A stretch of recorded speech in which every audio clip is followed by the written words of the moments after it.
Let's stay with sport now. The Canadian province of Alberta has cancelled its bid to host the 2030 Commonwealth Games, blaming rising costs.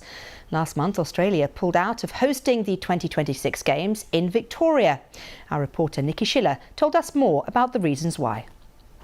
Yeah, so the Commonwealth Games, Mariam, they've been going every 4 years since the 1930s, and they include the triathlon, diving and gymnastics and indeed wheelchair athletics as well, and the only time they were cancelled was during the Second World War. Now, for athletes to take part, they have to be one of the 54 Commonwealth countries or 18 territories. Now, as you mentioned, Alberta in Canada had bid to host the 2030 Games. They produced a promotional video, but now they have decided to pull out, and it is because of the cost. Now, the ministers there say that it has risen to this amount, 2.7 billion Canadian dollars, and the Sports and Tourism Minister said that was too high for the province to bear. Now, in a statement, he said it was partly down to the amount of revenue they can get from broadcasting rights and the sponsorship model, and it meant 93% of the cost, they said,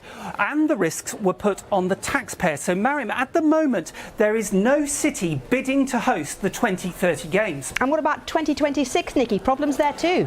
Yeah, absolutely. You may remember last month, Victoria in Australia pulled out of bidding for the 2026 Games, again because of the spiralling costs. They had won the rights to host it, but said that the cost had spiralled to 6 billion Australian dollars, and that was too much. It is also worth remembering that the Games last year were only hosted in Birmingham after the South African city of Durban was stripped of the rights to host it, again because they failed to meet financial deadlines.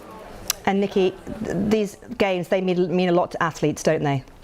Yeah, they do, Mariam, and the reason for that is both athletes and para-athletes compete at the same games at the same time. Now, this is Australian Emma McKeon. She is the most successful Commonwealth athlete ever. She has won 20 medals. And here in the UK, a lot of athletes like competing because they compete for their home nations, England, Wales, Scotland and Northern Ireland, rather than Team GB.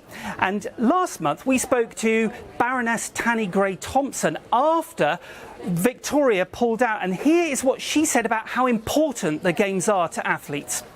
I think it's important that we don't lose the Commonwealth Games as an event, because as well, for a lot of the smaller countries in the Commonwealth Games, this is their chance to shine on a world stage, which they might not get as well as the Olympics and Paralympics. So, Nikki, does this put the Games in doubt? Well, it is a very good question, Mariam. Now, the Commonwealth Games Federation issued a very brief statement after Alberta pulled out, where they said the dialogue with other potential hosts is ongoing. Now, there were reports last month that Gujarat in India might want to host it, but that has since been denied. They say they want to concentrate instead on the 2036 Olympics. Meanwhile, the Mayor of London, Sadiq Khan, has said that he would consider the capital bidding for the 2026 Games.